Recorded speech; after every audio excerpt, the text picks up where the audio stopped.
മാധ്യമങ്ങൾ വിവരിച്ചതുപോലെ വളരെ അപകടകരമായ ഒരു സാഹചര്യത്തെയാണ് വൈകുന്നേരം മുതൽ ഒരു 2 മണി വരെ കോഴിക്കോട്ടെ ജനങ്ങൾ ജീവിച്ചത്. അവരുടെ ഓർമ്മയിൽ ഇത്രയും വിപുലമായ ഒരു തീപിടുത്തം ഉണ്ടായിട്ടില്ല. അതിന് നടുക്കത്തിലായിരുന്നു കോഴിക്കോട്ട് ജനങ്ങൾ. എന്നാൽ ഈ ആശങ്ക അകറ്റുന്നതിനും തീ പൂർണ്ണമായും അണക്കുന്നതിനുമുള്ള ശ്രമത്തിൽ ബന്ധപ്പെട്ടവരെല്ലാം ആത്മാർത്ഥമായി പ്രതിബദ്ധതയോടുകൂടി പ്രവർത്തിച്ച ചിത്രം കൂടി നമുക്ക് കാണാൻ വേണ്ടി കഴിഞ്ഞു. അവരെ പ്രോത്സാഹിപ്പിക്കാനും സഹായിക്കാനും കോഴിക്കോട്ടെ ജനങ്ങളും ഉണ്ടായിരുന്നു. അങ്ങനെ അവരുടെ എല്ലാം പിന്തുണയോടുകൂടിയാണ് ഈ ദൗത്യം വിജയകരമായി എന്ന വാക്ക് ഞാൻ ഉപയോഗിക്കുകയും പൂർത്തിയാക്കാനോ, വിജയം എന്ന് പറയുന്നത് വേറൊരു സെൻസിലായി പോകുമല്ലോ, അതുകൊണ്ട് അത് ഞാൻ പറയുന്നില്ല. എന്തായാലും ദൗത്യം ഫലപ്രദമായി പൂർത്തിയാക്കാൻ അതുകൊണ്ടാണ് കഴിഞ്ഞിട്ടുള്ളത്. അവരെല്ലാം അഭിനന്ദിക്കാൻ ഈ സന്ദർഭം ഞാൻ ഉപയോഗിക്കുന്നത്. ഇരിക്കട്ടെ, അപ്പോൾ അതാണ് ഇനിയത്തെ പ്രശ്നം. ഇദ്ദേഹം ചോദിച്ചതുപോലെ ഇനി ഇല്ലാതിരിക്കാൻ എന്താണ് ചെയ്യേണ്ടത്, ഇതെങ്ങനെയാണ് ഉണ്ടായത്? ഈ 2 ചോദ്യങ്ങൾക്ക് നമ്മൾ ഉത്തരം കണ്ടെത്തേണ്ടതായിരുന്നു.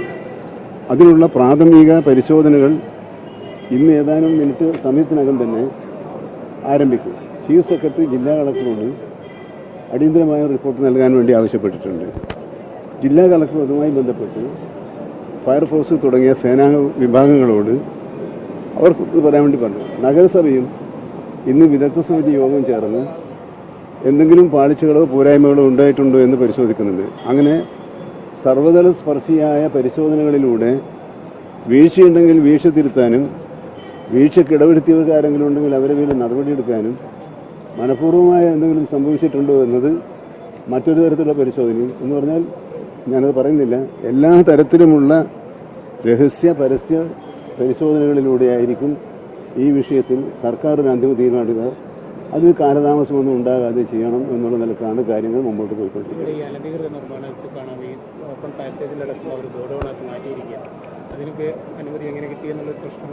അതാണല്ലോ കോർപ്പറേഷനോട് പരിശോധിക്കാൻ പറഞ്ഞത്. ഇപ്പം ഞാനൊരു അഭിപ്രായം പറയുന്നില്ലല്ലോ. കാരണം നമുക്ക് ഈ ചോദ്യങ്ങൾക്കെല്ലാം ഉത്തരം കിട്ടണം. ആ ഉത്തരം കിട്ടണമെങ്കിൽ സമഗ്രമായ പരിശോധനയും പഠനവും ആവശ്യമാണ്. അത് ആളുകളെ ബോധ്യപ്പെടുത്താനുള്ള പരിശോധനയോ അന്വേഷണമോ അല്ല. കൃത്യമായി വസ്തുതകൾ ബോധ്യപ്പെടുത്താൻ ആവശ്യമായ തരത്തിലുള്ള വളരെ ഫലപ്രദമായ പരിശോധനകളും അന്വേഷണമാണ് നടത്തുക. പക്ഷേ മിഠായിത്തെരുവിൽ നമ്മൾ അതിനനുസരിച്ച് പോലെ ഫലപ്രദമായ നടപടികൾ സ്വീകരിച്ചിട്ടുണ്ട്. സമാനമായ പ്രവർത്തനങ്ങൾ ഇതുപോലുള്ള ജനങ്ങൾ അധികം ബന്ധപ്പെടുന്ന മേഖലകളിൽ ഉണ്ടാകണമെന്ന ഒരു സന്ദേശം തീർച്ചയായിട്ടും ഇതിനകത്ത് വന്നില്ല. ഈ സന്ദേശം അനുഭവത്തിൽ നിന്നും പാഠം പഠിച്ച് മുന്നോട്ട് പോകുക എന്നുള്ളതാണല്ലോ നമുക്ക് ചെയ്യാനുള്ളത്. നഗരത്തിന് നടുവിൽ ഇതുപോലെ പ്രധാനപ്പെട്ട ഒരു കെട്ടിടമാണ്, അവിടെ ഫയർ ഓഡിറ്റിംഗ് നടന്നിട്ടില്ല എന്നുള്ള യഥാർത്ഥത്തിൽ ഗുരുതരമായ വീഴ്ചയല്ലേ? അല്ല, അതാണല്ലോ ഞാൻ പറഞ്ഞത്. അത് എങ്ങനെയാണ് വീഴ്ചയുണ്ടത്, ആരുടെ ഭാഗത്താണ് വീഴ്ചയുണ്ടായത്, എന്തുകൊണ്ടാണ് വീഴ്ചയുണ്ടായത്, ഇതാണല്ലോ നമുക്കറിയേണ്ടത്. അപ്പോൾ മാത്രമേ തിരുത്താൻ കഴിയൂ. അല്ലാണ്ട് വീഴ്ചയാണെന്നൊരു പൊതു നിഗമനത്തിലെത്തി വീഴ്ചയാണെന്ന് പറഞ്ഞിട്ട് കാര്യമില്ല. നമുക്കൊരു നിഗമനത്തിലെത്തണമെങ്കിൽ ഉത്തരവാദിത്വ ആരാണെന്ന് ബോധ്യപ്പെടണമെങ്കിൽ വിശദമായ പരിശോധന. മറ്റേ നമ്മളൊരു നിഗമനമാണ്. ആ നിഗമനം തെറ്റല്ല, സ്വാഭാവികമായി അങ്ങനെ സംഭവിച്ചിട്ടുണ്ടാവും. പക്ഷേ അതിൻ്റെ ഉത്തരവാദികളാരാണ്, അതാണല്ലോ നമുക്ക് കണ്ടെത്തേണ്ടത്. ആ ഉത്തരവാദികളെ കണ്ടെത്തി അവർക്ക് മാതൃകാപരമായ ശിക്ഷ കൊടുക്കാനുണ്ടെങ്കിൽ അത് കൊടുക്കുക, പരിഹരിക്കാൻ ആവശ്യമായ നിർദ്ദേശങ്ങൾ അത് മുന്നോട്ട് വെച്ച് അതിനുള്ള അടിയന്തര നടപടികൾ സ്വീകരിക്കുക തുടങ്ങിയ കാര്യങ്ങളിലാണ് ഇപ്പോൾ ഗവൺമെൻറ് ശ്രദ്ധിക്കുന്നത്. ഗവൺമെൻറ് ഈ കാര്യം ഗൗരവത്തിലാണ് കാണുന്നത്.